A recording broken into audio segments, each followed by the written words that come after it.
Vamos começar, então, Vamos, formalmente? vamos começar. Então, eu vou começar fazendo a apresentação, né, do nosso convidado, sempre muito bem-vindo, sempre muito esperado, né?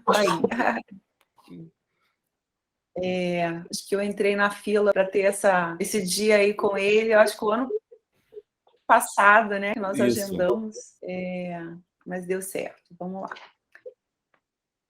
Então, o Inácio Paim Filho é médico psicanalista, membro pleno do Centro de Estudos Psicanalíticos de Porto Alegre e membro titular de data da Sociedade Brasileira de Porto Alegre. Tem como objeto de estudo a investigação, a metapsicologia e o método freudiano. E eu vou citar apenas alguns livros, né, dos quais ele é autor, que ele é coautor e tem capítulos em outros livros, mas vou acentuar aqui o que ele mesmo publicou sozinho. Então, Metapsicologia, um olhar à luz da pulsão de morte, Inconfidências metapsicológicas, a escrita psicanalítica do divã entre as possibilidades e dificuldades para escrever. Acho que são alguns deles aí, né? Deve ter outros aí, ainda autor. Então, Paim, o nosso tema, né, é Freud, escritor de cartas, um retorno às origens, né? Então, a palavra está com você. Bom dia agora formal aí a todos e todas. E todo mundo sabe aí da minha história com Brasília, o prazer de poder retornar, né? Eu acho que esse é o terceiro encontro que a gente faz virtual, né? Desde que a pandemia nos tocou. Bom, então, retornar é um grande prazer, né? Brasília tem um lugar especial na minha história, temos um vínculo aí profissional e afetivo nas mais variadas colegas e colegas aí. E sempre que eu tenho que preparar alguma coisa para Brasília, eu sempre recordo aí desde o nosso primeiro encontro, se eu estou bem sintonizado, deve ter ocorrido em torno de 2013 aí, né? Então, de 2013, praticamente são 10 anos de história, de conversa, e principalmente histórias com o que mais me toca, que é o pensamento freudiano. E quando a Dani pensou e me propôs, né, falar sobre as cartas, evidentemente, quando eu propus um subtítulo, né, Freud, escritor de carta, um retorno às origens, porque falar sobre Freud, escritor de cartas, é praticamente impossível, né? Eu posso citar daqui a pouco para vocês a quantidade de escritos e de cartas que vai permear o pensar freudiano, né? Segundo o Rodrigues, naquela biografia que ele fez do Freud, em 3 volumes, e que eu sempre digo das biografias, talvez a biografia do Rodrigues seja uma das mais ousadas, das mais irreverentes, né? O Rodrigues tem um estilo e uma escrita bem humorada, falando de coisas freudianas e usando metáforas bastante criativas. Mas o que ele fala das cartas? Ele diz que o Freud teria escrito em torno de 20 mil cartas, né? 20 mil cartas, e dessas 20 mil cartas, acredita-se que a metade se perdeu, outras 4.200, 4.300 foram publicadas, e outras estão provavelmente nos arquivos da biblioteca do Washington, né? Ainda, como dizer, né, censuradas por alguém ou por alguém que não liberaram essas 3 mil cartas que estariam lá guardadas. Então, Freud, o escritor de carta, ele é muito maior do que o Freud, pensador da psicanálise estrito sensu, né? Sua obra, os seus escritos, se pegarmos a Imago com seus 23 volumes, e eu estou falando de 20 mil cartas, e isso não está incluído a série de prefácios de livros que o Freud também fez. Então, nós estamos só restringindo as 20 mil cartas para correspondência freudiana. Mas talvez a pergunta, que eu não me lembro se a Daniela me fez ou não, né, mas que eu me fiz, qual a relevância, evidentemente, de nos ocuparmos do Freud, o escritor de carta, na formação analítica de cada um de nós, no que isso implica, né? Nós podemos brincar sério, além da nossa curiosidade voyeurística, né, de espiar uma espécie de cena primária, o Freud e seus interlocutores, o que nasceu para ser do mundo privado e se tornou público à medida que há as publicações, e nós vamos lá garimpar, pesquisar, olhar, para ver o que o Freud estava falando. Então, mais do que a questão voyeurística, mais do que a questão da nossa curiosidade infantil, e que tem toda uma relevância, nós podemos perguntar o que o Freud traz nas cartas e que minimamente deveria fazer parte das nossas formações, deveria fazer parte das nossas questões quando vamos debruçar no pensamento freudiano. E aí a importância disso, eu diria, entre outros fatores, eu vou tentar citar e trabalhar com vocês algumas cartas que eu julgo que elas são extremamente relevantes, cartas que vêm nos dar uma espécie de dimensão de como é que o pensamento freudiano foi se construindo. Então, isso também é uma coisa importante, né? Porque a gente pode, nas nossas idealizações do fundador da psicanálise, que os seus conceitos nascessem prontos, né? Que os seus conceitos, nós vamos ler a Metapsicologia em 15, e nós temos ali o conceito de inconsciente posto claramente, didaticamente posto, mas se nós pegássemos esse conceito central do pensamento freudiano, que é o conceito de inconsciente, nós teríamos que nos reportar justamente ao que a gente poderia chamar, hoje não chamamos tanto, que é aquilo que se chama pré-história da psicanálise, né? Pré-história se chama por quê? Se nós usarmos como grande livro que vai lançar a psicanálise em termos de ciência, em termos de universo, nós pegaríamos a interpretação dos sonhos, né? Um grande livro, porque que é maior do que até os estudos sobre a histeria de 95, a interpretação do sonho, o Freud tem uma proposta, ele tem uma proposição, ele está lançando a psicanálise para o mundo. Quando ele escreve estudos sobre histeria, oficialmente, conscientemente, o Freud está fazendo um estudo, está tentando descobrir a famosa doença, as doenças dos nervos, o que significa, o que é histeria. Era um desafio, digamos, não só freudiano, mas, por exemplo, a hipnose que existia com Benra e Nice, ela estava muito calcada na ideia de dar algum significado para a questão da histeria. Então, a gente poderia dizer que, em termos oficiais, a psicanálise nasce para o mundo em 1900 com a interpretação dos sonhos. Por quê? Porque ali o Freud tem uma proposição teórica, Freud tem uma proposição de criar um modelo de aparelho psíquico, a famosa primeira tópica, e ele tem toda uma dinâmica que justifica que os sonhos vão falar de como é que o psiquismo funciona. Quando nós nos reportamos a trabalhos anteriores a 1900, para alguns historiadores, nós poderíamos dizer que isso tem a ver com a pré-história da psicanálise. Mas isso é uma meia-verdade, porque o Freud vai dizer, por exemplo, no estudo autobiográfico de 1925, ele vai dizer justamente a diferença de uma história que ele remete a 95, né? Que ele vai dizer, bom, a psicanálise está trabalhando, ela existe há todo esse período, ela tem toda uma história e vai reportar a 1895. Mas, independente dessas questões, que cartas são essas que, vamos dizer aí, com uma certa licença, que perpassam o período anterior a 1900. Aí nós encontramos, aí todos nós sabemos, porque é quase uma obrigação de qualquer psicanalista ter uma certa noção como é que foram as cartas Freud e Fliess, né? E nós não vamos entrar, porque o Freud começa a escrever cartas desde muito cedo, né? O Freud, as primeiras cartas que a gente conhece, por exemplo, são cartas que remetem ao Freud de 1873. Né? Em 1873, o Freud estava iniciando a universidade. Né? Então, muito das cartas, de alguma correspondência anterior, tem algumas correspondências com o colega de infância dele, o Eduard Subenstein, o Freud tem algumas cartas, etc. Então, escrever cartas faz parte da formação do sujeito Freud. Então, ele vai escrever essa série de cartas que começa com esse amigo na adolescência, depois vai avançando com vários outros interlocutores, né? Evidentemente, vai ter as cartas com a Marta, chamada Cartas de Amor, desde que ele conhece a Marta, de 82 até 86, quando eles casam. Durante esse período todo, há uma produção de cartas, de troca entre eles. Ali, se a gente quiser encontrar o Freud galanteador, o Freud romântico, o Freud seduzindo a Marta com recursos que ele tinha, que era o uso da palavra, né? Principalmente que a Marta passou um tempo fora de Viena. Dizem as más línguas que ela passou um tempo fora de Viena numa tentativa da mãe dela ver se livrava do Freud, porque o Freud não era um bom partido, era um judeu pobre, estudante de medicina, mas pobre. Não, quando se conheceram, mentira, já era formado, ele se formou em 82 ali, foi o ano que, em 81, em 82 eles se conheceram, mas era um judeu pobre e não era o protótipo de marido que a mãe da Marta queria para ela. Então, vão ter algumas correspondências. Mas eu pretendo, e podemos mudar de ideia no decorrer do caminho, a gente poder falar um pouquinho mais dessas cartas que eu digo que elas são prioritárias nas nossas formações, que tem a ver com as cartas com o Fliess.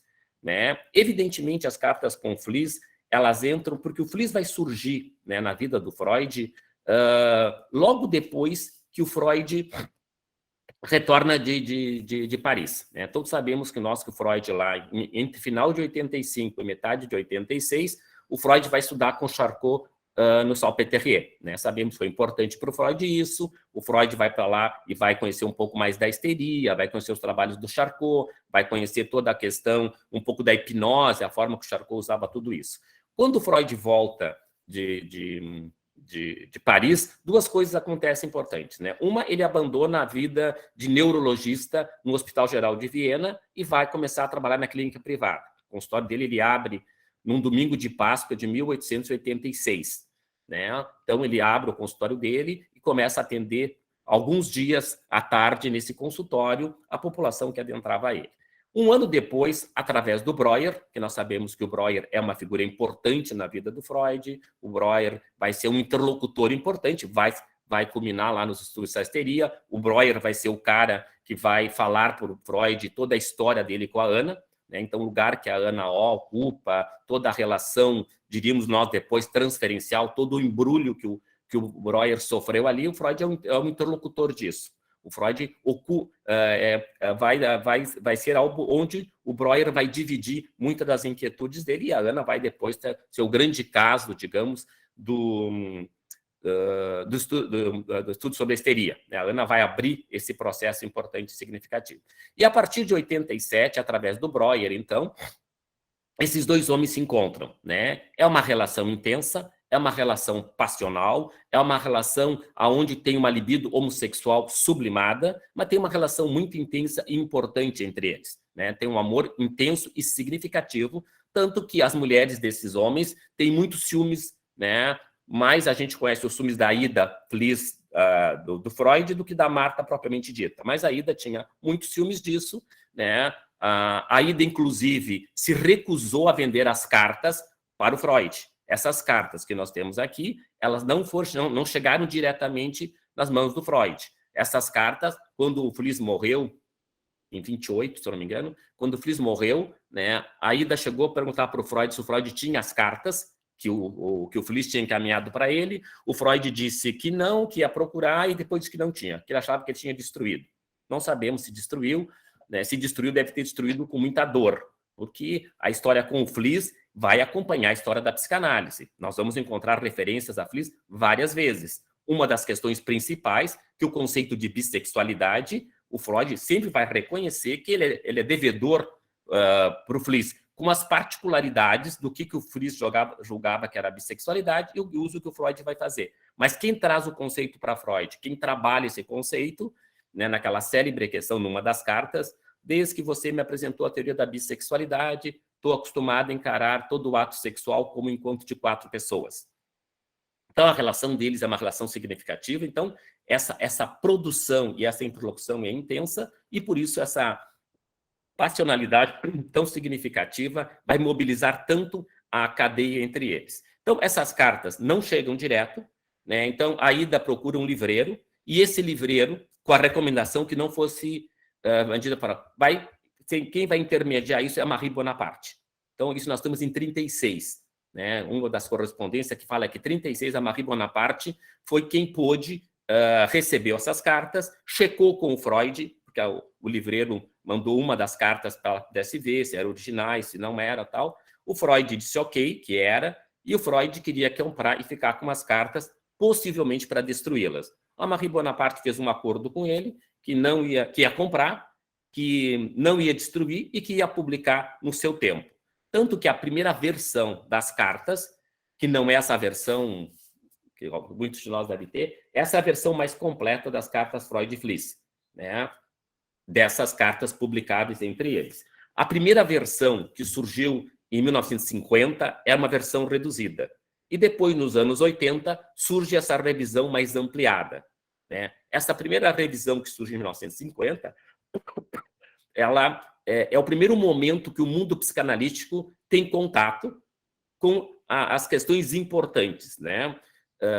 Já estive em Brasília, já conversamos algumas vezes sobre o projeto para uma psicologia científica. O projeto é uma das grandes questões das cartas, né? Digamos assim, se a gente fosse escolher um texto central que capitaliza, que centraliza uma proposição freudiana é o projeto para uma psicologia científica para neurólogos. Então, em 1895, em setembro ali de 1895, o Freud manda isso para o Fliess, né? Diríamos assim que isso poderia ter sido a maior prova de amor do Freud pelo Fliess, né? Porque era um projeto investido, rico e importante, com as suas incursões. Todos nós que já lemos o projeto sabemos que é um esforço que nós temos que fazer para ler, mas um esforço não só por amor a Freud. Claro que o amor a Freud facilita, né? Tudo que a gente faz por amor, você sabe que dá uma facilitada, assim, né? O amor e o desejo de ser o filho predileto. São duas coisas bem legais que funcionam, às vezes.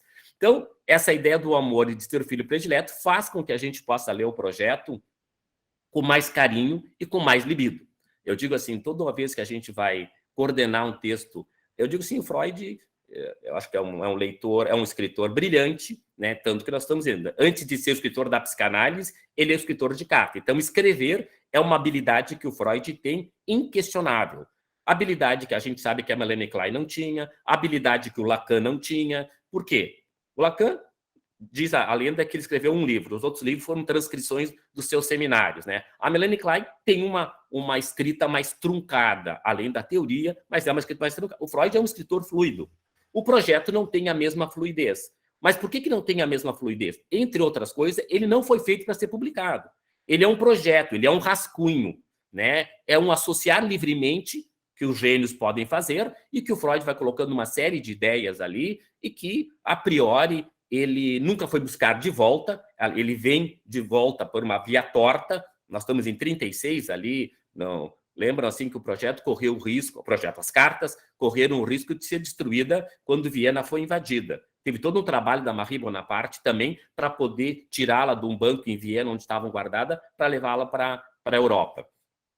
Então, o projeto, para ser... É um dos textos que eu diria assim, que para poder trabalhar o projeto, seja numa formação ou seja num trabalho, exige muita libido de quem está na tarefa de facilitar a leitura. Por quê? Porque como o texto é denso, como o texto tem uma pegada neurológica, né? Uma pegada neurológica e depois toda uma pegada psicológica, tanto que parte do projeto vai ser reescrito na interpretação dos sonhos.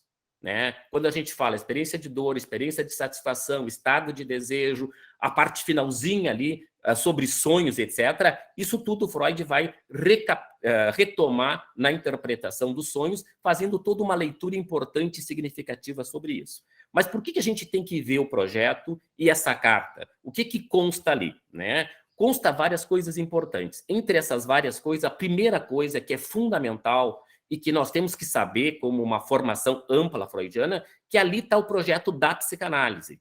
Não é o projeto simplesmente como rascunho. Projeto rascunho, sim, mas é o projeto onde o Freud vai lançar todas as pedras que, de alguma forma, vão constituir o seu pensamento até 1940. Né? Toda a proposição, isso que o Freud vai chamar, naquela ocasião, um aparelho neuronal, né, um aparelho neuronal, um aparelho que tem Phi, Psi, ômega, como é que se comunica, mas a importância é porque ele é um texto metapsicológico. Por que ele é um texto metapsicológico? Porque ele cumpre os 3 requisitos básicos para que um pensamento seja metapsicológico. Ele tem uma topografia, ele tem uma dinâmica, certo? Topografia e dinâmica e uma questão econômica. Né? A questão econômica está posta, as quantidades endógenas, exógenas, sistemas Phi, Psi, ômega, toda a topografia, e como é que eles se comunicam entre si, como é que registra, onde é que está a memória. Por exemplo, falar de memória, nós temos que retomar o projeto, porque a primeira grande noção de memória, memória do inconsciente, memória representacional, memória não representacional, tanto que o projeto, nós encontramos nele 2 grandes caminhos. Tá? Um caminho que vai culminar na interpretação do sonho e no mundo das representações. Isso que todos nós conhecemos, a matéria-prima com que a psicanálise vai se desenvolver, que é o universo das neuroses. Então, todo esse caminho do mundo representacional, uma parte do projeto vai desaguar nisso. Então, uma vertente vai sustentar, digamos assim, todo o pensamento freudiano até 1920. Essa é a corrente mais conhecida, mais trabalhada por nós, que tem a ver com a lógica do desejo versus a proibição. A ideia de defesa está lá no projeto, falar de defesa primária, fuga, atração e repulsa. Isso é os protótipos do conceito fundamental para Freud, que é o recalque. Eu não posso desconceber uma tópica como a de 1900 sem a ideia de recalque. E a primeira menção a recalque está nessa carta a Fliess, justamente como defesa primária. Então, isso vai se deslocar, parte do projeto vai sustentar toda a teoria freudiana até 20.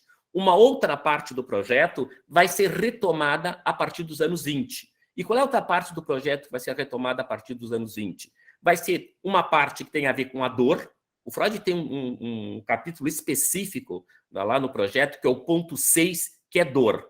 E eu sempre gosto de chamar a atenção que o ponto 6 é dor. O ponto 12 e 13 é experiência de dor. São duas coisas diferentes, experiência de dor e dor. A experiência de dor, que o Freud está pondo ali, é o dialético experiência de satisfação versus experiência de dor. Essa dialética entre a experiência de satisfação e a experiência de dor está calcado na máxima: o encontro com o objeto é prazeroso, a ausência do objeto é desprazeroso. Então, essa lógica que vai sustentar o pensamento freudiano até 20 não contempla a ideia de uma dor originária. A dor sempre é produto do não encontro com o objeto da gratificação. Isso ele vai cunhar princípio do prazer versus o desprazer. O que é o desprazer? O não encontro com o objeto da satisfação. Então, isso é extremamente importante porque vai ser a lógica com que o Freud vai trabalhar durante, vamos dizer, 25 anos. A gente pegar o projeto até 1920. É a tese exclusiva. Somos movidos pelo desejo. Né? Aquilo que ele diz na interpretação dos sonhos. Só o desejo é capaz de pôr o aparelho psíquico em movimento. Então, a lógica do desejo ela é central no pensamento freudiano. A outra lógica que atravessa e que vai ser retomada em 20 tem a ver com o ponto 6, desculpa. O ponto 6 tem a ver com dor. E dor que o Freud fala, dor oriunda da realidade externa. Uma quantidade intrusiva, uma quantidade que invade, ele pega o corpo como referência, introduz no corpo, lesa esse corpo e isso vai ter repercussões psíquicas. Então, é o único momento em que o Freud fala de uma dor originária e que não tem a ver com o não encontro.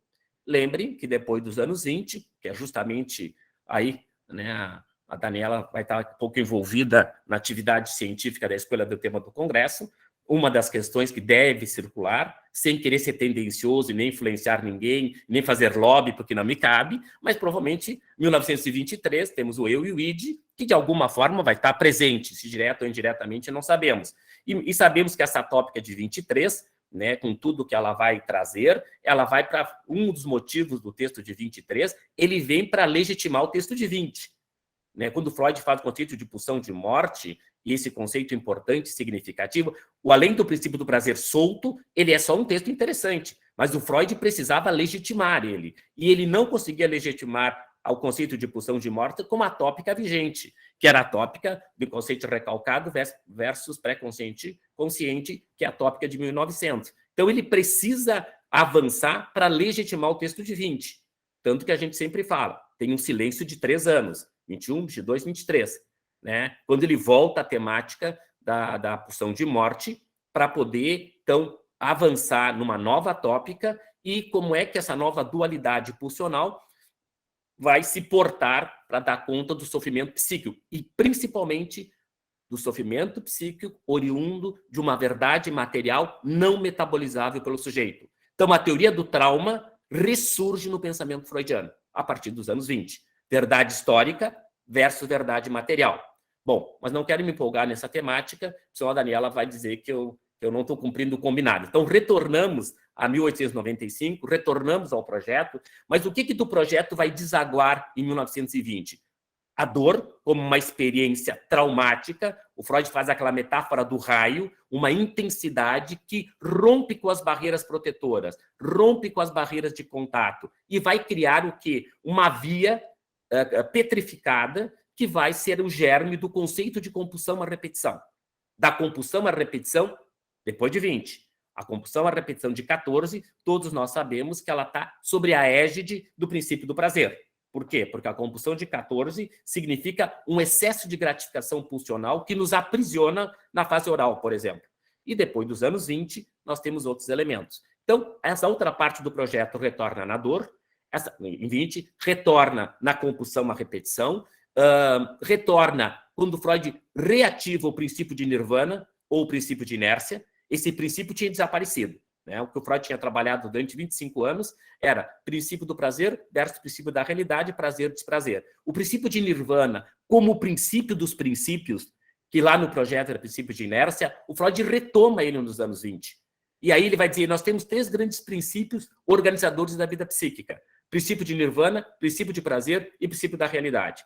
E o princípio do prazer e o princípio da realidade, de alguma forma, são tributários do princípio de nirvana, que é o conceito que ele falava lá em 95 no projeto, que era a ideia da descarga, que era a ideia, né, da tensão zero, né, se livrar dos excessos pulsionais. Então, o projeto ele vai ser localizado nesse tempo e nesse espaço, e ele vai ser recapitulado, retomado por todos nós em vários momentos. Se nós quisermos, por exemplo, falar da teoria das identificações, nós vamos ter que voltar ao projeto. Por quê? Porque a teoria das identificações, o Freud tem o primeiro grande start do projeto no complexo do semelhante. Então, quando Freud cunha lá a questão do complexo do semelhante, nós temos que rever, se a gente quiser olhar como é que a teoria das identificações, talvez um dos conceitos mais caros da psicanálise é o complexo identificatório. Né? Porque, na realidade, toda a teoria freudiana ela gira em função do processo identificatório. E que podemos dizer que o complexo de Édipo é um grande capitalizador disso. Mas o que se trata? Quando Freud diz lá em 23, o eu é um precipitado de investimentos objetais abandonados que contém a história desses investimentos. São as identificações. Nós não temos como pensar o sujeito sem pensar identificação primária, identificação secundária, as identificações terciárias, produto da história, como é que nos constituímos, toda a problemática da transexualidade. Se nós formos em Freud, nós temos que retomar as questões de identificatória. Se nós falar de racismo, nós vamos ter que retomar as questões de identificatória. Ou seja, como é que o sujeito se constitui como sujeito? Então, o grande legado freudiano que nós temos é o complexo identificatório. Como é que ele começa? A primeira grande sacada freudiana, antes de 95, do complexo semelhante, o Freud tem uma outra carta que ele fala, por exemplo, que as mulheres têm agorafobia, elas têm agorafobia em função de uma identificação com as mulheres de vida fácil, né? Esse termo freudiano, né? De vida fácil com a prostituição, lá em 1893, 94, quando ele diz isso. Né? Mas é uma identificação no sentido muito mais amplo, não é uma identificação teórica, é uma identificação na linguagem coloquial. Quando ele faz no projeto o complexo de semelhante, ele vai dizer, é através do outro que o sujeito aprende a se conhecer ou a se reconhecer. Então, tem todo um trabalho de investimento de como é que eu vou me conhecer ou me reconhecer a partir desse outro, esse outro que é o agente da ação específica. Outro conceito brilhante do projeto, que nós não temos como abrir mão, ação específica. Como é que eu vou teorizar, né, dentro de uma metapsicologia, como nos constituímos como sujeito, a partir da concepção freudiana, se eu não tiver ideia de ação específica? O que é ação específica? São os primeiros movimentos feitos pelo objeto que junta gratificação da necessidade, vamos dizer, fome, que é a metáfora do Freud no projeto, mais o que o Freud diz lá no projeto. Toda a ação específica tem uma parte acidental. A parte acidental da ação específica é o germe originário do que vai vir a ser inconsciente. Ou seja, o Freud diz que toda ação específica acontece em coisas sabidas. Então a mãe vai lá, a mãe dá teta, dá leite. Isso é o sabido. Como ela dá o leite, é o que o Freud vai chamar da parte acidental. É uma frase, a parte acidental. Você diria, tá, mas o Paim ou quem quer que seja está colocando mais palavras do que o Freud colocou. Mas, como a gente tem o privilégio de poder ter uma leitura mais horizontal do pensamento freudiano e vertical, qual é a vantagem que nós temos? Olha, o Freud retoma o tema da acidentalidade no ponto 3 dos 3 ensaios. No ponto 3 dos 3 ensaios, ele vai falar a questão acidental. Ele vai dizer o inconsciente se manifesta de uma forma acidental. O inconsciente se manifesta no tropeço. O inconsciente aparece no não sabido, no não pensado. Então, essa parte acidental, Freud também já coloca lá. Então, o conceito de ação específica é o tempo primeiro. É via ação específica que o sujeito sai do caos das origens para poder vir a ter algo que vai ser a possibilidade de ser amparado. A definição de desamparo, a primeira definição de desamparo que nós conhecemos está no projeto, e é a mais bela de todas. O Freud não fez uma tão significativa. E essa todos nós sabemos. O desamparo é a fonte primordial de todos os motivos morais ou éticos. Ou seja, é nos descobrirmos desamparados a partir do amparo do outro que nós temos uma potencialidade de vir a desenvolver conduta moral e ética. Já se eu não me considerar desamparado, eu vou estar sempre desconsiderando a necessidade premente que nós temos do outro. Está lá no projeto. Bom, eu não quero ficar só no projeto, porque eu acho que tem outros momentos importantes das cartas, mas, evidentemente, poder retomar as cartas é fundamental, e o projeto nesse sentido, só para pensar algumas coisas. Eu não vou entrar, mesmo que eu tenha muita vontade de entrar, toda a problemática do pensamento que já está no projeto, né? Pensar e julgar. Conceito extremamente importante para a vida psíquica. Pensar e julgar, experiência de satisfação, experiência de dor, mas tem a questão do pensamento. O Freud já cunha ali a importância do pensamento exploratório. Ele diz que o pensamento exploratório é diferente de um pensamento justificativo, porque o pensamento exploratório é o pensar pelo pensar.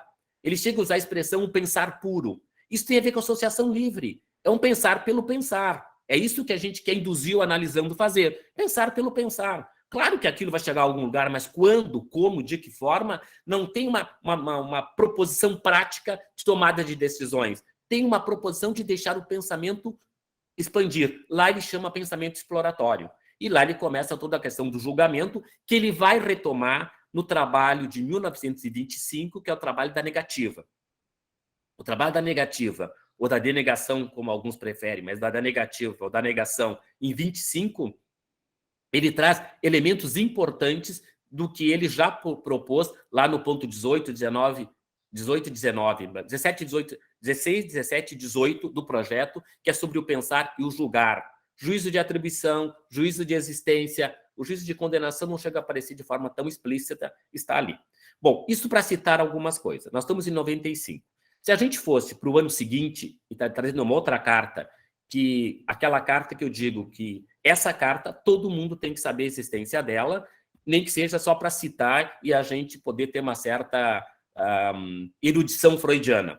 Qual é a carta central que o Freud vai escrever um ano depois? E que ela vai dar uma continuidade às ideias do projeto. A carta seguinte é a famosa Carta 52, dezembro de 1896. Né? O que essa Carta 52... Essa Carta 52, ela tem essa numeração em função das cartas que foram publicadas em 50. Hoje eu acho que ela é considerada a Carta 125. Mas como eu não gosto desse termo, sou muito fiel, sou muito tradicional e muito conservador, para mim ela segue sendo a Carta 52. Eu acho que ela já tem um nome, ela já tem um lugar, e não é um lugar qualquer. Então a Carta 52, né, depois que foi feita uma nova numeração a partir das cartas que chegaram, ela mudou. Mas, historicamente, ela é a Carta 52, e ela é uma carta importante, onde o Freud tem um grande avanço desse modelo que ele propôs no projeto sobre FIPS e ômega, e ele vai ter ali um modelo muito parecido com o modelo que ele vai eleger lá no capítulo 7º da interpretação dos sonhos. Né? Ele vai colocar ali um primeiro momento... E o que tem de importante ali? A Carta 52 ela vai ser fonte de todos os pensadores que vão querer trabalhar o não representável. Se tu for ver qualquer pensador que se balizar em Freud, eles vão resgatar coisas da Carta 52. Essa carta, então, de dezembro de 1896. Independente do número, é essa carta de dezembro. E eles vão resgatar por quê? Porque ali o Freud vai falar de instâncias, de sistemas, né? Ele vai falar de algo que é um conceito importante, que são os indicadores de percepções. Né? Ele vai falar da inconsciência, não do inconsciente ainda. Lembrem, o inconsciente, enquanto substantivo, enquanto topografia, enquanto lugar, só em 1900. Mesmo que lá no projeto ele diga que psi é inconsciente, ele não é igual a ser o inconsciente. Né? O inconsciente, substantivo, tópica, lugar, só 1900. Interpretação do sonho. Ali nasce o inconsciente freudiano. Aquilo que nós sabemos. Falar de inconsciência ou de inconsciente como adjetivo, o mundo filosófico falava. Mas lembre que o mundo filosófico falava sobre inconsciente como qualidade. Tudo que não está consciente está inconsciente. Mas não trabalharam jamais com a ideia que existia um lugar aonde o sujeito é aonde ele não é. Ou seja, no inconsciente é o que somos. O inconsciente como a essência do sujeito, só Freud vai fazer isso a partir de 1900. Mas em 96, nessa carta 52, que também ele endereça, o Fliss é um grande interlocutor. Há quem diga que o Fliss não entendia nada que o Freud mandava para ele. Mas não era para ser entendido, era mais, eu preciso de um interlocutor.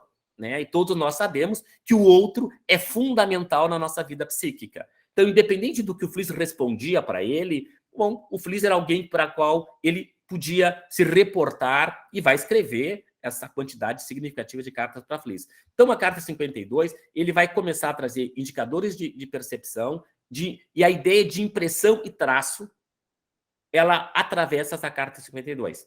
Sempre lembrando que impressão e traço são marcas pré-representação. Né? Quando a gente fala quais são as inscrições, a metáfora de inscrição psíquica, inclusive, nasce nessa carta. Né? Isso que a gente tem tão caro e usa comumente falar do aparato psíquico como um aparelho de escritura, né? Escreveu, a gente fala algo que foi escrito, transcrito, retranscrito. Essa ideia de transcrições, retranscrições, que é uma metáfora baseada na escrita, é uma metáfora que inaugura-se nessa carta. Tanto que a gente diz que tem uma marca que é inscrita, num outro sistema ela é retranscrita, ela é escrita, transcrita e retranscrita.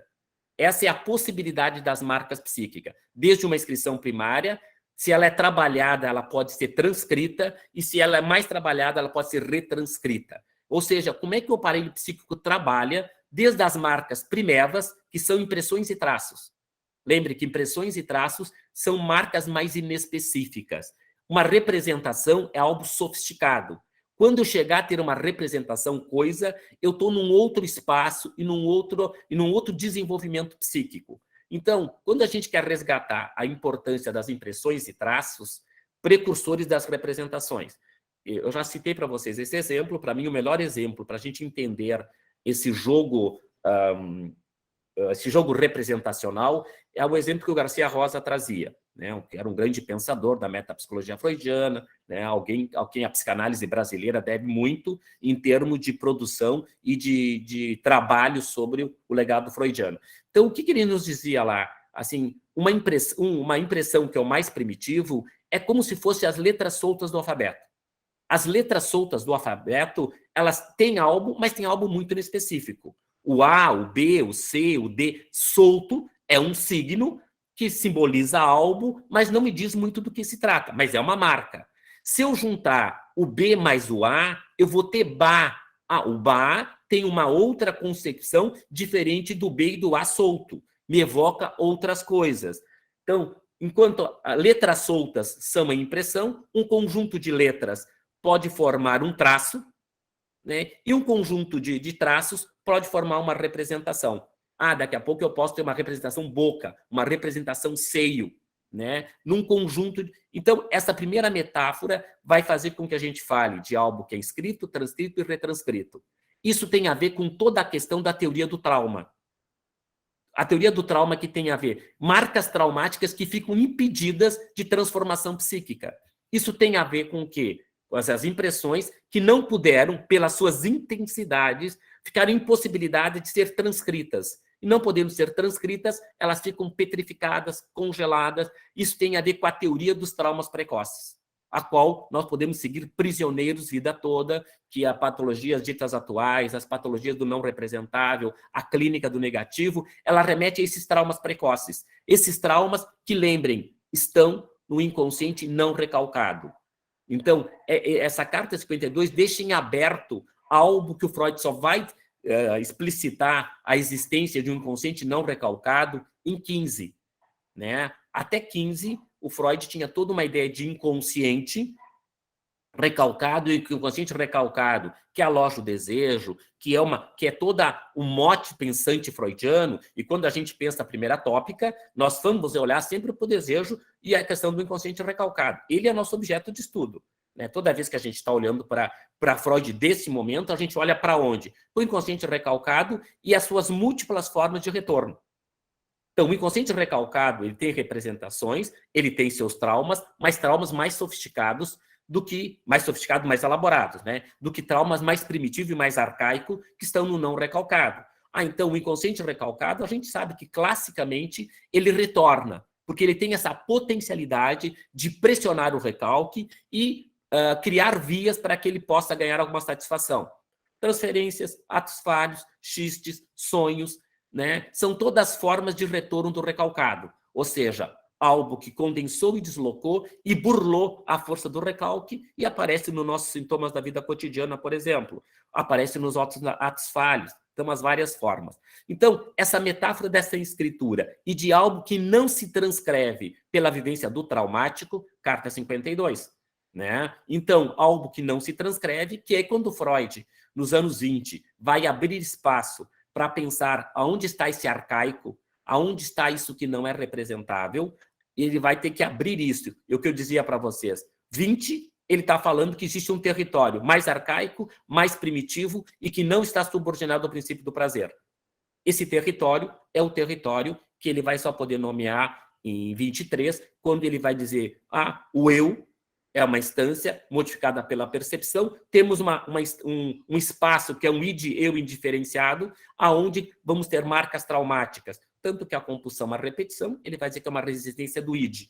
Evidentemente, de marcas traumáticas no id ficariam impossibilitadas de transformação, né? Então, a carta 52, ela vai ocupar um espaço extremamente importante e significativo, e ela merece, evidentemente, ser relida por todos nós, para que a gente possa tomar esse aporte, né, e poder dizer, bom, o Freud retomando a sua própria história e a ressignificando. Uma outra carta importante, e aí fundamental, né, é a carta de outubro de 1897. Né? O que o Freud traz na carta de outubro de 97? Né? Na carta de outubro de 97, o Freud, pela primeira vez, vai falar da tragédia edípica de Édipo Rei. Né? Ele vai falar ali do Édipo Rei e de Hamlet. Né? É a primeira vez que ele vai trazer para o universo psicanalítico, não, mas para o Fliess, a sacada que ele teve ao descobrir por que todo mundo fica tão impactado, ou como ele diz, recua horrorizado diante daquilo que a peça do Sófocles evoca em todos nós. Ele diz, talvez todos nós carregamos esta questão desse desejo, na palavra desejo, desta questão materna e paterna, de excluir o pai para ficar com a mãe. Então, e o Freud vai retomar praticamente na essência o que ele diz nessa carta de outubro de 97, lá no item, no ponto 5º da interpretação dos sonhos, sobre a morte de pessoas queridas. Sobre a morte das pessoas queridas, o Freud vai retomar, muito, muito parecido, a questão do Hamlet e do Édipo. Lembrando que vários autores vão dizer, né, que talvez o melhor Édipo freudiano seja Hamlet e não Édipo, porque o Freud defende a tese que Édipo viveu em ato, né, o que vivemos na fantasia. E nós vamos dizer que Hamlet viveu na fantasia o que o Édipo viveu em ato, já que o Hamlet em si não matou o pai e não casou com a mãe. Tem todo um rolo, né, da peça do Hamlet, que significa, o Freud ali também vai trabalhar a teoria das identificações. 1897. Ou seja, Hamlet identificado com o tio. Né? O tio realizou em ato algo que o Hamlet queria realizar, matou o pai. E o tio ainda fez o que o Hamlet, o menino Hamlet desejava, ficar com a mãe. Isso é um momento brilhante do Freud estar falando do processo identificatório, né? Independente de quem fez o ato. Né? Não foi o Hamlet que fez o ato, né? Mas o Hamlet reviveu o seu próprio desejo nesse jogo identificatório com o tio Cláudius, identificado com esse tio. O tio vai lá, mata o irmão, né, que era o rei, e desposa a rainha. Né? E então o Hamlet, então toda é uma tragédia também, porque no final todo mundo morre lá no Hamlet, mas toda essa tragédia, todo esse jogo, o Hamlet está permeado e atravessado por um processo identificatório a partir da sua questão edípica. Então, essa carta também é fundamental, porque às vezes também a gente fala algumas coisas por ignorância de leitura, né? A gente às vezes fala algumas coisas que o Freud não fez textos específicos sobre o complexo de Édipo. Isso é uma leitura rasa e uma leitura limitada, né? O Freud vai falar do Édipo em vários momentos. Nessa carta, interpretação dos sonhos, depois temos o clássico lá, evidentemente, a dissolução do complexo de Édipo lá em 24, né? Mas o texto clássico, que ele vai falar da questão edípica com toda a propriedade e que faz desse texto um texto social, mas um texto individual, é Totem e Tabu. Totem e Tabu é uma antropologia psicanalítica que visa legitimar o complexo de Édipo, sustentando o sujeito e a cultura.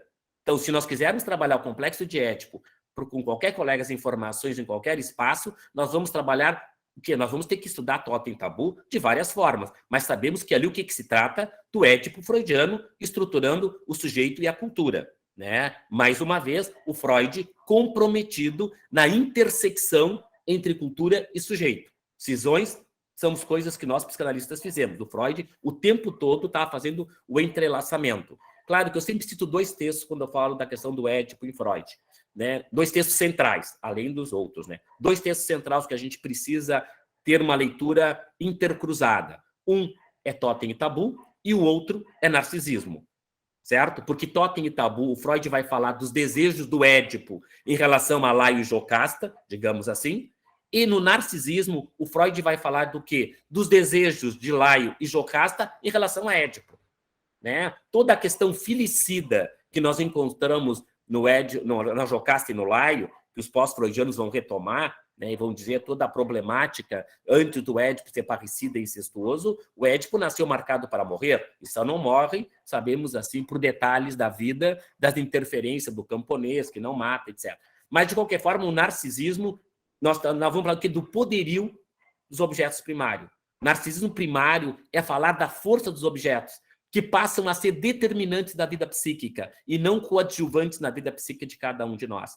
Né? E todo o trabalho psíquico para nos construirmos como sujeito é também sair desse lugar narcísico posto pelas nossas figuras parentais em nome da alteridade, em nome dos mandatos endogâmicos em prol de mandatos exogâmicos.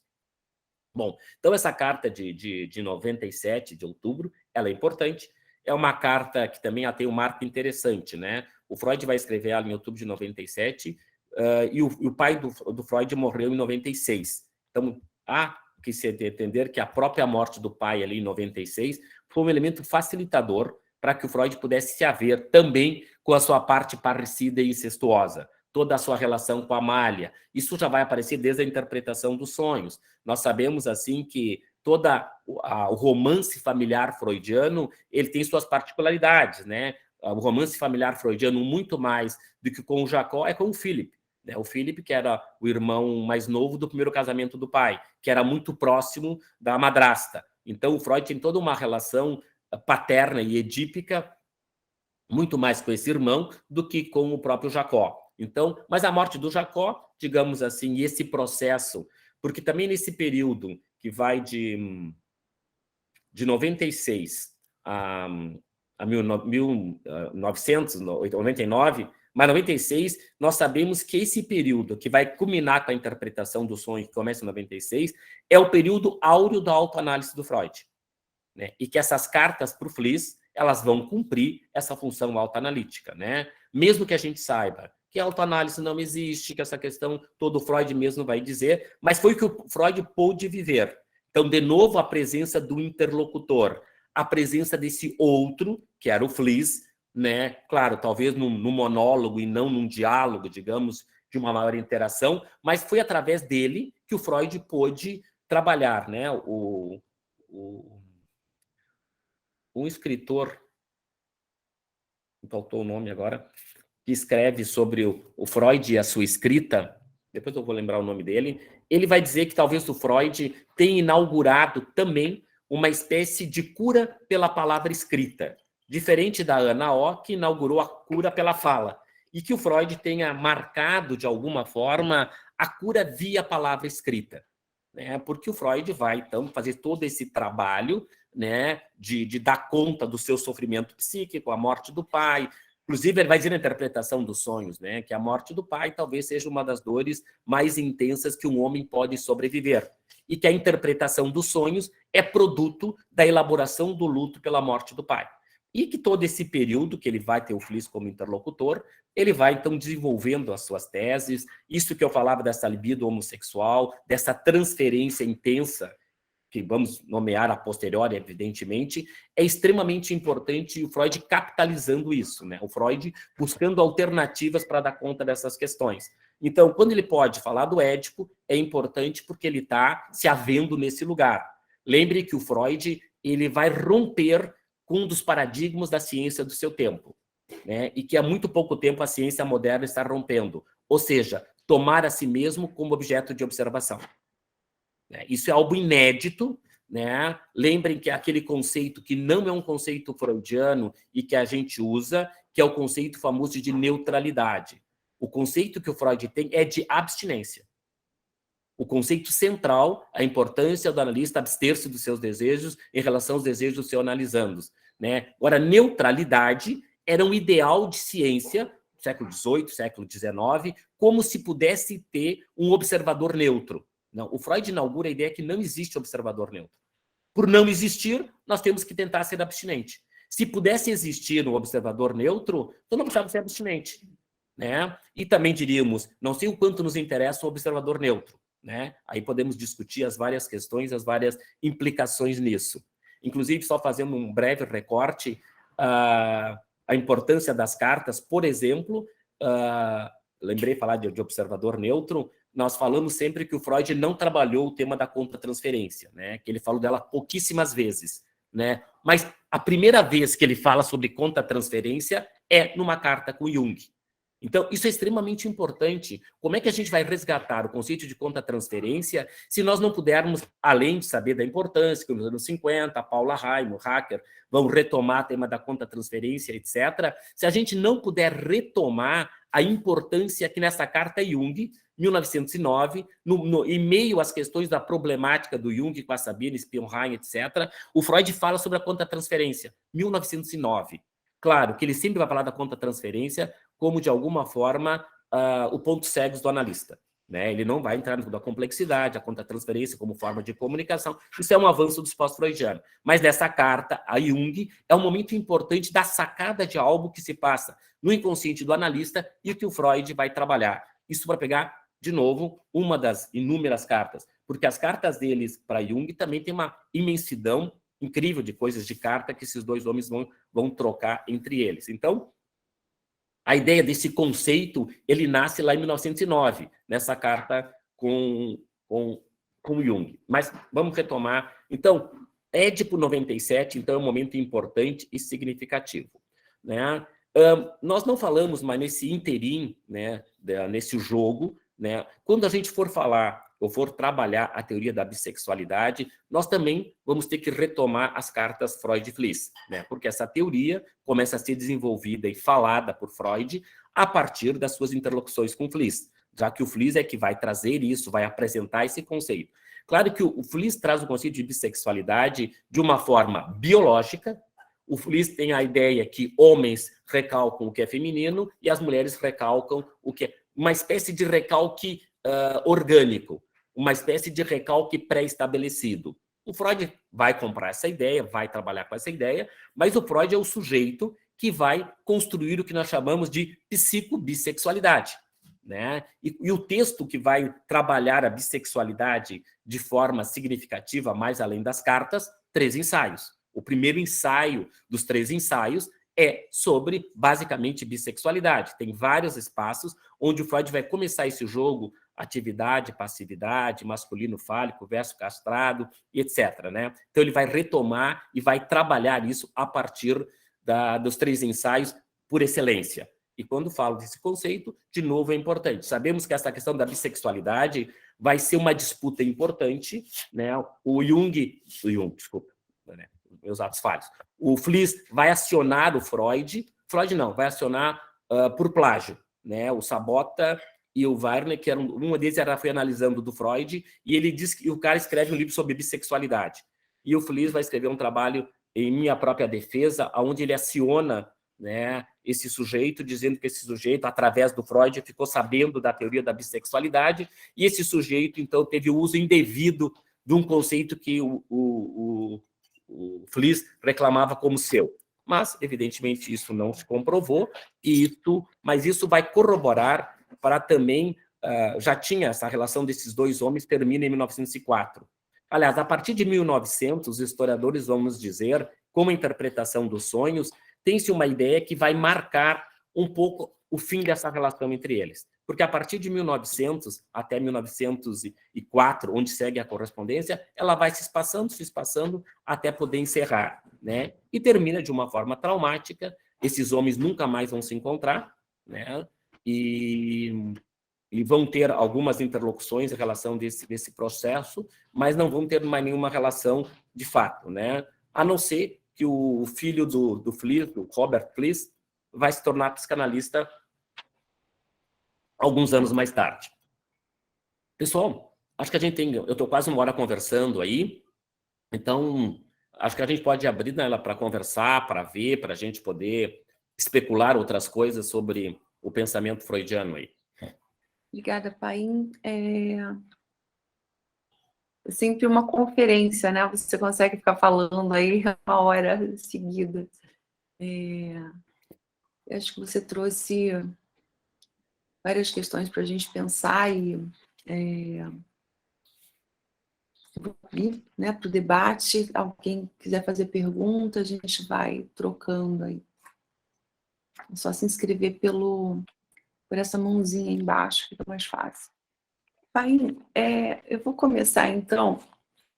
Uma das cartas que você sugeriu, agora eu não estou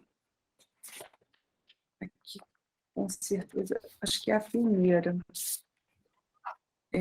Você sugeriu a carta 46, né, da gente discutir, e ele coloca aqui o momento da cena, né, quando teria ocorrido a cena, eu entendo que é a cena traumática, né, e ele coloca a histeria até 4 anos, a neurose obsessiva 6 anos, e a paranoia, a cena até os 14. E eu fico pensando que o desenvolvimento posterior da psicanálise vai colocar a paranoia, na verdade, como tendo questões muito mais primitivas, né, do que a idade de 14 anos, que seria já, né, adolescência. Eu fiquei na dúvida se essa paranoia aqui seria mais própria, seria, se a gente fosse pensar em termos de uma psiquiatria descritiva, né, seria mais próximo de um transtorno paranoide, né, ou se ele está pensando aqui nos casos mesmo de psicose, né, como seria a esquizofrenia. Mas aí eu fiquei pensando o quanto na obra dele mesmo, né, de outros psicanalistas mais modernos, essa ideia de uma experiência traumática na paranoia ou na psicose ser muito mais precoce, né? Então, eu queria ouvir de você, assim, foi o que eu fiquei me perguntando. E que você, quando que ele foi fazendo essa modificação, né? Quando que ele foi alterando esses tempos aí? Me parece que na introdução ao estudo do narcisismo também, né? Que é um trabalho que serve para debater, né, com Jung sobre as psicoses, né? E ele vai também fazer uma alteração aí sobre o tempo, né? E que tempo que seria, vamos dizer, um tempo de mais suscetibilidade, né, para desenvolver um quadro psicótico. Era isso que eu fiquei pensando quando eu li, assim, foi uma que eu queria trazer para a gente conversar. Acho que, Dani, isso é uma coisa importante, né? Eu propus essa carta também como sinalizador de coisas que vêm inquietando o Freud, né? Nesse tempo, mesmo anterior a ele ter toda uma concepção metapsicológica, clínica e etc., né? Tanto que ele tem uma questão mesmo com a histeria e etc., coisas que vão se modificando de forma importante. Mas, para ficar na paranoia ou na psicose, né? Nós diríamos assim que o Freud desse tempo é um Freud que não tem grandes intimidades com a questão da psicose, pelo menos intimidade de uma forma mais direta, né? Quem vai, de alguma forma, apresentar a psicose para Freud é o Jung.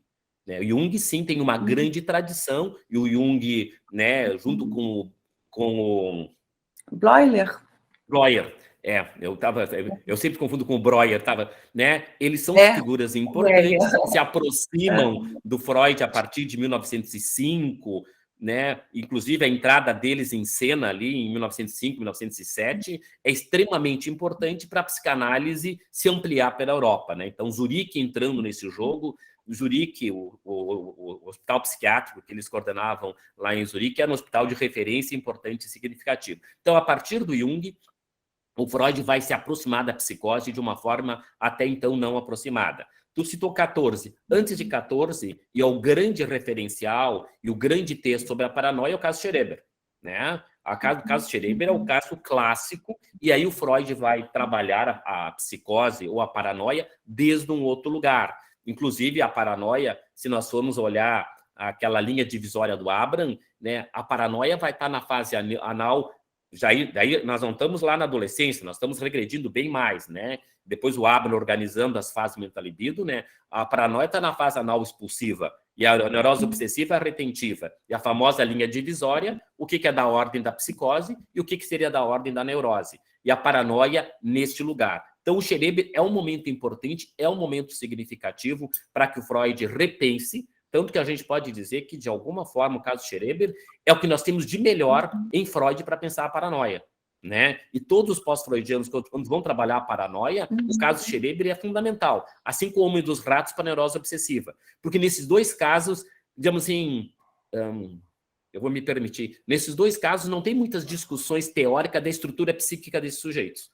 E o Schreber, a princípio, é um paranoico, a não ser que alguém muito raramente questione, e que o Homem dos Ratos é um obsessivo, diferente do Homem dos Lobos. Se tu abrir a caixa do Homem dos Lobos, daí tu vai encontrar todas as leituras possíveis. Eu posso achar que ele é um neurótico, eu posso achar que ele é um psicótico, eu posso achar que ele é um perverso, ou posso fazer uma medida conciliatória e dizer que ele é um fronteiriço.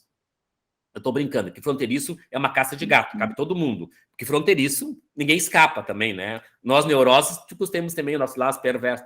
Mas o fronteiriço clássico, no sentido que o Green propõe, né, por exemplo, a forma que o Green propõe, a ideia dos pacientes de fronteiras, eu acho que o Homem dos Lobos tem uma pegada que a gente poderia pensar nisso. Mas ele não é um consenso. Agora, neurose obsessiva, Homem dos Ratos, e paranoia, o Schreber, é extremamente importante, inclusive toda aquela temporalidade, todo o jogo de quem bate em quem ama quem, todo aquele jogo é extremamente importante. Então, esse é um marco importante nessa mudança em relação à Carta 46.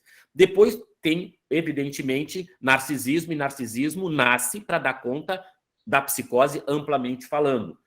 Tu mesmo dissesse, né? O Jung tinha várias questões, o Freud diz, eu vou ter que me debruçar pela teoria libidinal. Depois ele retoma a questão da paranoia num texto centenário. Está fazendo 100 anos esse ano. Esse ano nós temos dois textos centenários que, para mim, evocam a questão da paranoia. Um indireto, outro direto. O indireto é alguns mecanismos psíquicos na homossexualidade, nos ciúmes e na paranoia. É um trabalho muito legal, bem interessante, que ele fala os ciúmes, que podem ter os seus graus de desconfiança, há algumas questões da homossexualidade e da paranoia também. E junto com esse trabalho de 1922, tem um outro trabalho que é de 2 páginas, que é A Cabeça da Medusa.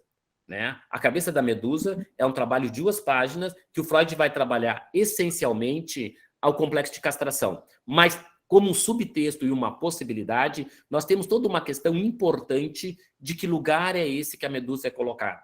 O que a medusa recebe? O que a medusa é portadora de algo que não lhe pertence? O que a medusa tem a ver com os traços paranoides da Atena? O que a Atena ficou tão perseguida por ela que teve que castigá-la de uma forma tão dantesca e tão intensa, transformando num monstro, mas num monstro que é fantástico, né? Que cada vez que a gente confronta com ele, ele nos devolve algo, que é nos petrificar. E nós podemos pensar, petrificar o quê? Porque devolve algo que talvez nos pertença, como uma espécie de espelho. E ao nos encontrarmos que algo que é nosso, o quanto o sujeito paralisa. Então, esse seria um pouco sinteticamente, pontualmente, as questões do que o Freud vai avançando. O que é importante essa carta é porque ela vai nos dando conta de que esses eram desafios que o mundo freudiano, que o mundo das doenças dos nervos enfrentava no final do século XIX. né, no início do século XX, do que nós estávamos nos metendo, com o que nós estávamos nos havendo, que demanda eram essas que buscavam algum tipo de equação. Assim como eu poderia lembrar para vocês, e que eu não falei de uma outra carta importante, que eu estava catando ela aqui, que é uma carta de dezembro de 94, por exemplo, ela é uma carta fundamental para estudar a melancolia, o rascunho G. Então, o rascunho G, que é lá de dezembro de 94, o Freud só vai falar sobre melancolia. Esse é o famoso texto em que ele faz a metáfora da melancolia como uma ferida aberta. Ele fala de uma hemorragia libidinal. O que é uma hemorragia libidinal? Que é isso que nós falamos da melancolia, inclusive, em Luto e Melancolia, em 15, ele vai dizer que na melancolia o eu fica empobrecido. Ou seja, o eu se esvazia das suas reservas libidinais. Diferente no luto, que o mundo externo fica empobrecido, mas o eu fica abastecido. Na melancolia, em 94, ele tinha uma ideia de um esvaziamento, de uma ferida aberta que sangra constantemente. Tanto que ele vai usar como metáfora hemorragia libidinal. Estudar melancolia, por exemplo, além de estudar no texto clássico, óbvio, para estudar melancolia eu tenho que estudar Luto e Melancolia, está posto desde o título, eu tenho que rever a melancolia depois de 20, porque a melancolia nós temos que dar conta toda a destrutividade humana e eu preciso de mais elementos do que só da libido. Então, na melancolia ele retoma também em 23. Né? 23 é uma série de coisas que ele retoma a questão da melancolia, daí à luz da pulsão de morte, né? Necessidade de punição, etc. E depois ele retoma a melancolia lá nas conferências de 32, na ansiedade e vida pulsional, e na dissecção da personalidade psíquica. Então, algo que começou em 94 e que vai permeando até que o Freud chegue em 32. Eu acho que, eu não sei se a Dani saiu, mas se alguém quiser... Eu não vou ler aqui, mas acho que o José estava primeiro, é isso? José Barbalho? Bom, eu sou daqui de Goiânia, né? A minha formação é em filosofia. E eu quero parabenizar vocês assim, por esse evento, porque uma coisa positiva que ocorreu com a pandemia, apesar de todas as coisas ruins, né, foram os eventos online. E assim, eu faço algumas leituras, né, com alguns textos de psicanálise por causa várias razões, uma delas é a filosofia. E esses eventos online, assim, na medida que eu posso participar, né, eu fico fascinado. E eu, assim, gostaria de parabenizar o Paim, né, pela fluidez com que você fala do Freud, né? Eu acho isso fantástico, porque uma das coisas que eu gosto do Freud, quando eu leio Freud, é a escrita dele, sabe? Uhum. Como você bem falou, é bem fluida, né? É muito diferente, como você bem disse, do Lacan, né? Mas mesmo assim eu gosto de alguma coisa do Lacan por causa da filosofia, né? Uhum. Uma vez eu li um seminário dele aí, não me lembro. Ele entrou com um texto pré-crítico do Kant, né? E aí eu fiquei pensando, gente, o que esse texto tem a ver com o que está falando, né? E aí, bom, mas tem momentos quando ele traz a filosofia, eu entendo, né? Porque está trazendo a filosofia, né? Mas eu queria fazer duas perguntas, pai. Primeira vez que eu não sabia que você existia. É um prazer, entendeu? Foi a primeira vez que estou te vendo, né? Meu narcisismo tolera bem, não tem problema nenhum. É a primeira vez, eu acho isso fantástico, entendeu? E é um prazer, assim. Eu não conhecia essas cartas. Está na minha lista, eu vou pegar essas cartas, né? E vou ler essas cartas, com certeza, né? Essas são duas perguntas. Todas as cartas que você falou aí são as cartas a Flies, essa é a primeira pergunta, né? Uhum. E uma segunda pergunta é que quando você fala tem um momento em que você falou do inconsciente, e como você é estudioso em Freud, eu tenho uma dúvida, né? Que assim, que me carrega quando fala assim, do consciente. Porque, assim, eu escuto muita gente falar, seja na psicanálise, seja na filosofia, falar do inconsciente como um lugar. E assim, o que eu entendo, né, pouco, mas muito pouco mesmo, né, não sou estudioso, eu não tenho uma formação em psicanálise, tá? Quando eu leio ali do inconsciente em Freud, né, parece que não tem essa coisa do lugar, entende? Essa expressão, o lugar, porque o lugar é uma expressão que lembra muito uma certa dimensão espacial, entendeu? E tem uma coisa no Lacan, é uma das coisas que eu admiro no Lacan, essa coisa de retornar a Freud, sabe? De voltar a Freud, né? De ler Freud, eu acho isso fantástico, né? Quando ele diz assim que o inconsciente está estruturado, isso já viu, é lugar comum, né?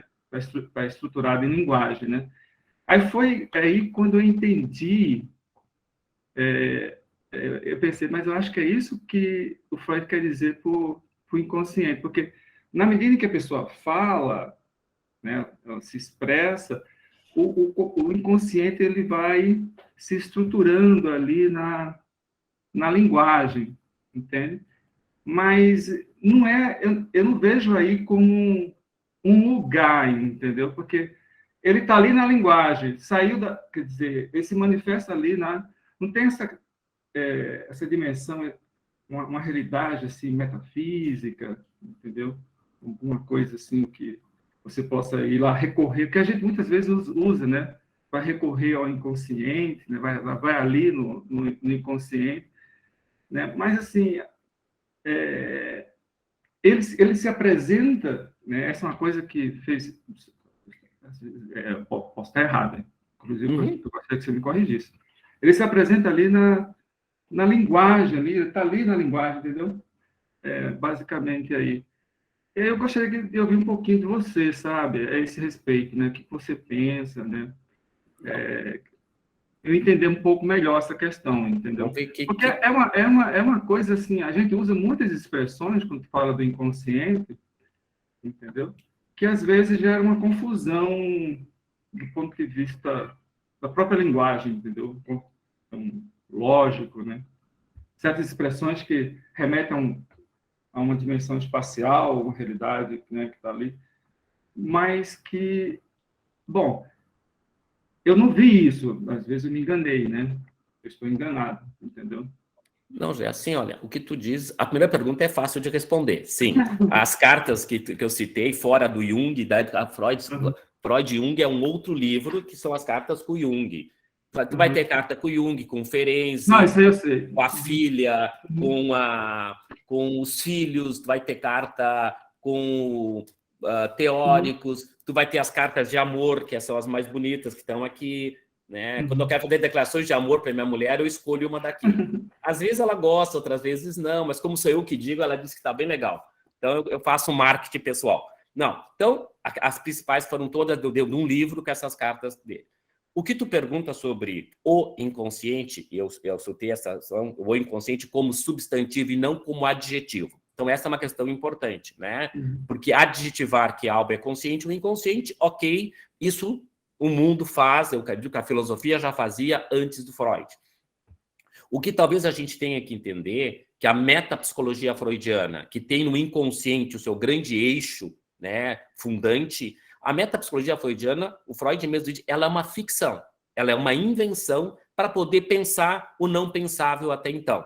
Então, ela é uma ficção, ou se a gente quiser usar uma linguagem mais livre, é uma grande metáfora como uma tentativa de pensar como é que o nosso psiquismo se constitui, né? E o Freud sempre achou necessário imaginar uma topografia, um lugar imaginário, como é que esse lugar se comunica, como é que as coisas transitam nesse lugar e que intensidades as habitam nesse sentido, né? Eu não vou entrar na questão lacaniana porque eu não teria condições de te ajudar, né? Como é que o Lacan compreende? O Lacan, inclusive, vai propor um outro protótipo de um aparelho psíquico entre o real, o simbólico e o imaginário. Nós não vamos entrar, porque eu não teria competência para entrar e nem te ajudaria. Mas o que o Freud vai pensando? Então, que é uma grande metáfora e que a metapsicologia freudiana ela é uma ficção ou ela é algo da ordem do virtual, uma virtualidade. Digamos, muito antes do mundo falar do mundo virtual, o Freud já falava de um espaço virtual, quando ele define pulsão, por exemplo. Ele diz, a pulsão está no espaço virtual, entre o somático e o psíquico. Onde é esse espaço? Ele é etéreo, né? Ele está, né? Mas o que é importante para se poder pensar e depois desarmar? É poder pensar que esse possível espaço metafórico, ele vai alojar, né, o nosso desejo. Para Freud, desejo é uma questão extremamente importante, significativa, e esse desejo, que está ali o tempo todo trabalhando para ganhar satisfação, e aí sim, o inconsciente se manifesta, vamos dizer, na linguagem verbal, o inconsciente se manifesta na linguagem motora. Eu que tenho uma origem afro, mas de uma cultura eminentemente italiana, nasci em Caxias do Sul, não sei falar sem mexer os braços, isso não existe, né? Eu estou falando e eu tenho que porque eu preciso do meu... Isso fala de algo do meu inconsciente, de como é que as coisas se articularam, e a minha forma de comunicação, eu evoco os meus braços para me comunicar. Então, o inconsciente é esse lugar metafórico, ele aloja algo, né? E é desde esse lugar metafórico, que o Freud vai dizer, que vai conduzir o nosso jeito de ser, né? Que faz com que o Freud, lá em 17, ele use aquela célebre expressão: o eu não é senhor em sua própria casa. Quando ele diz o eu não é senhor em sua própria casa, ele está falando de um eu amplo, que não é um lugar anatômico e nem lugar pré-estabelecido, mas para dizer que o eu da consciência é regido por um outro eu que determina o nosso jeito de ser, né? Tanto que o Freud diz que a palavra escolha é uma palavra, entre aspas, né? É a escolha de quem? É a escolha do inconsciente que interessa. Eu sei dizer por que eu casei para minha mulher, eu sei dizer a parte consciente e a parte que a minha análise me permite chegar à conclusão. Uma outra parte, eu não sei, porque essa escolha está determinada pela escolha do inconsciente, né? Por que eu fui estudar Freud e não fui estudar Lacan, por exemplo? Né? É uma escolha, mas não é uma escolha do pré-consciente, eu digo, eu gosto mais do Lacan. Não, é uma escolha do meu inconsciente que determinou, por vários caminhos, que eu encontrasse na leitura freudiana uma série de coisas. Assim como tem colegas que vão gostar muito de Winnicott, né? E vão se dedicar, vão trabalhar, Ferenczi, etc. Isso são escolhas, mas as verdadeiras escolhas que modulam a vida de cada um de nós são escolhas do inconsciente. Então, a ideia é que tu possa não ficar com uma ideia que é um locus ou um lugar no sentido pré-estabelecido ou no sentido anatômico, e sim como uma possibilidade para poder pensar, né? Como é que o Freud pensa? Como é que o Freud vai dizer assim, a criança é o pai do adulto, ou seja, o que nós somos é determinado pela nossa sexualidade infantil. É nesse trânsito da nossa sexualidade infantil que nós somos o que somos. Em análise, o analista está interessado não na sexualidade adulta do seu analisando.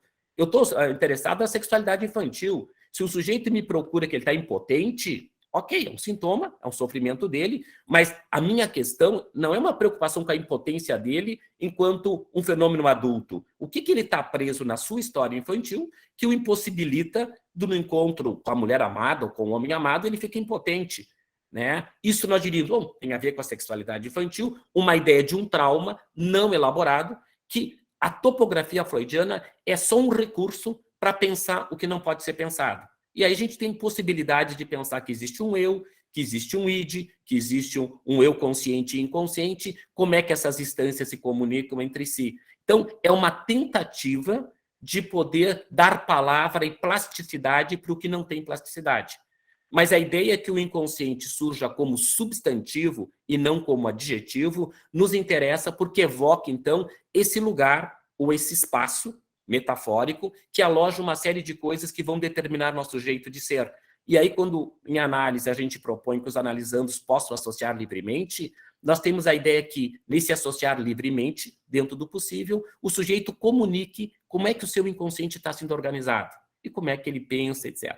Mas é uma temática importante. Se tu quiseres uma sugestão de leitura, um texto clássico que pode ser lido para o Freud, né, é o texto do Inconsciente, que é de 1915, né? Tu vai encontrar também toda uma concepção sobre isso na própria interpretação dos sonhos, que é o momento em que ele vai tentar dar algum contorno para isso, né? Mas a ideia é que esse esquema todo, toda a ideia de aparelho psíquico, que é um termo que nós usamos, também é uma tentativa de dar um certo contorno, para que isso não fique tão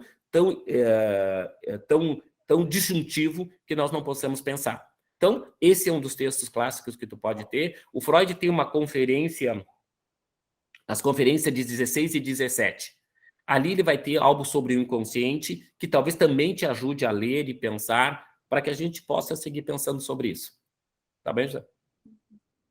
A gente está com 1h30 já de evento, pai, então pensando que a gente pode ir encerrando, né? O que você acha? Estou à disposição. Se de alguma forma podemos conversar aí. Parece que a Carolina ali pediu para a palavra. Carolina, vamos lá? Agora, estava dizendo, Daniela, desculpa interromper já o finalzinho, né? Mas fiquei curiosa de uma pergunta aqui para a Paim, depois de rever mais uma bela das aulas dele, né? Sempre, né? Estou sempre atrás dele para poder ver se eu aprendo Freud e vocês de Brasília. É um prazer grande poder estar nesse momento que me foi oferecido por Paola e Cláudia, né? Convite de Paim. Paim, eu fiquei querendo saber de ti em que momento dessas cartas, não é, que ele pega muito mais a primeira tópica e você apenas resvala na questão da pulsão de morte, como era algo difícil para... Tá ótimo, eu troquei Freud por Paim, não sei porquê. Ninguém tem nem dúvida desse ato falho, né? Mas tudo bem. Por que é que você vê que Freud teve dificuldade de escrever algo mais, né, revelador, como as outras cartas, a gente encontra todos esses estudos da primeira tópica com a questão da pulsão de morte? Onde é que a gente pode abstrair, o inferir, o retirar dessas cartas? É a questão de 20. Uhum.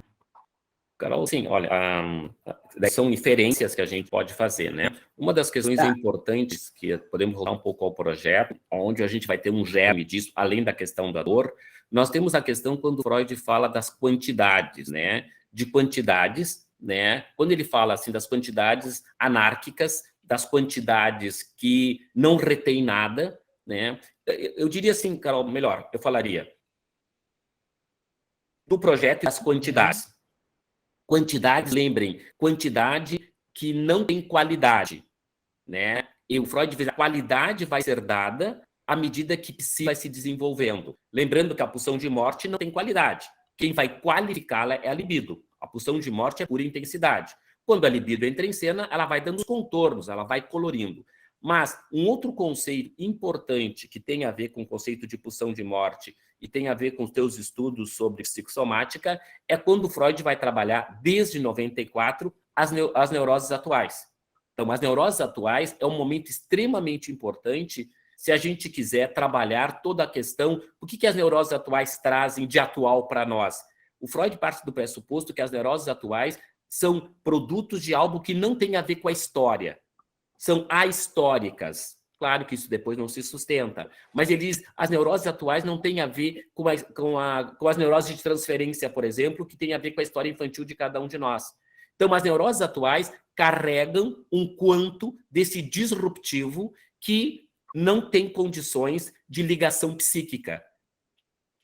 O Freud diz que não tem algo de ligação psíquica, por não ligar, descarrega no corpo. Descarrega no corpo, nas questões das inibições, etc. Né? Então, é um outro conceito importante. Mas a questão das quantidades, do princípio de inércia, que ele também nomeia ali, a questão do período e do ritmo.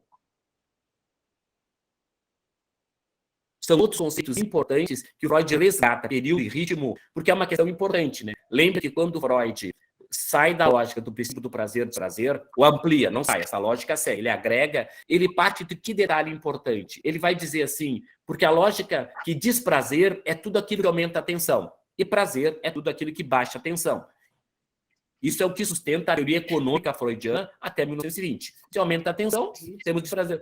Quando chega em 20, ele diz, isso não dá para seguir, isso não é suficientemente potente para dar conta dessas questões todas. E aí ele diz assim, o que acontece? Então, ele vai retomar que não basta baixar, não é simplesmente só econômico, tem a ver com o ritmo e com o período. E ele vai associar isso à relação sexual. tem que haver um aumento de tensão, e o desprazeroso não é o aumento de tensão, e sim é a disritmia, se puder existir como o coito interrompido. Isso que é o problema. Então, a ideia do ritmo e do período faz com que o Freud complexize a questão de como é que uma experiência, com as suas quantidades, vai ser desprazerosa. Então, um ritmo que vai tendo... Então, a ideia do ritmo vai ser importante para, inclusive, o ritmo da relação mãe-bebê, etc., são coisas que os pós-freudianos vão retomar de forma significativa e importante, né?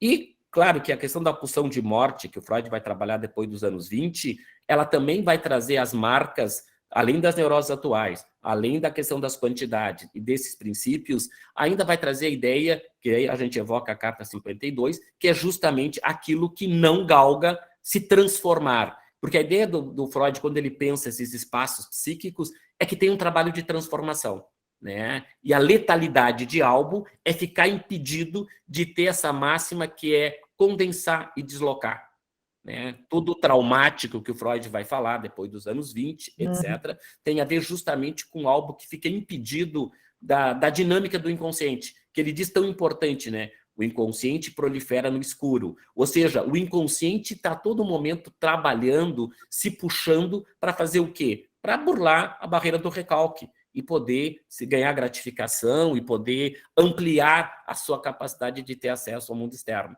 Então, esses terrenos permitem, mas, evidentemente, nós sabemos que o Freud resistiu muito para poder se aventurar no território da pulsão de morte. Porque, ao entrar no território da pulsão de morte, ele teria que se aventurar a entrar nesse território de que como é que esse trauma real, digamos assim, vai ser escrito psiquicamente. Não é só a pulsão de morte. Lembrem, pulsão de morte, nós temos que trabalhar ela junto à ideia de uma passividade originária, porque é importante, né? Isso é uma mudança paradigmática por Freud entre a atividade que ele trabalhou até 1920 e a passividade originária. E aí é o tema que nós tínhamos conversado, né, Daniela, o ano passado, sobre o masoquismo, que tem a ver com toda essa questão da passividade. Eu fiquei pensando, Paim, sobre o livro da Sociedade do Cansaço, né, que o autor fala do excesso de estimulação, né, que a gente vive hoje, nessa passividade que você trouxe também. O quanto que essa experiência de excesso de positividade, né, é uma experiência também que pode assumir níveis traumáticos, né? Do ponto de vista dos estímulos, né? Mas o pai desapareceu, ele não sei. Está me ouvindo, pai?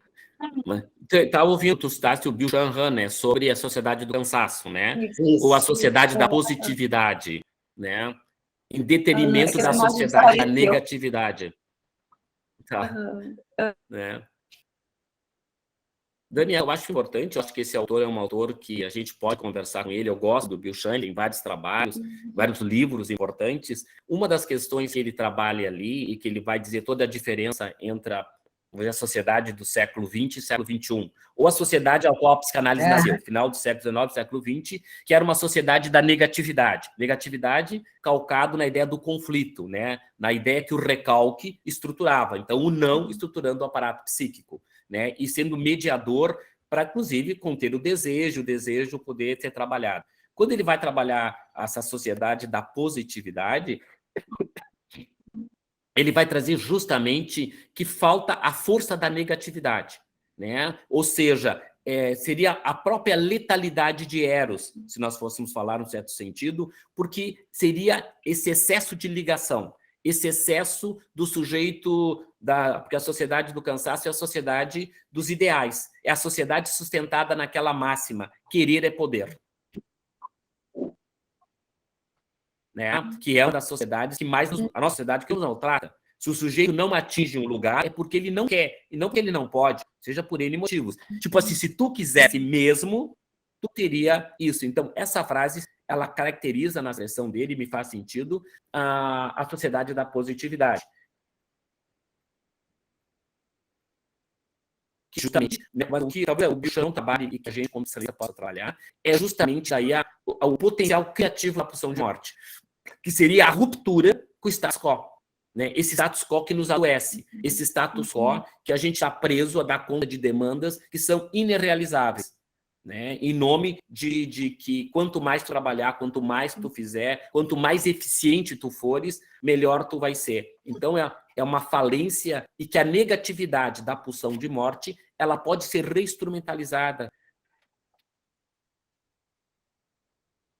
virando uma ruptura, né, desse sistema que está fadado a engessar o sujeito e ser algo que...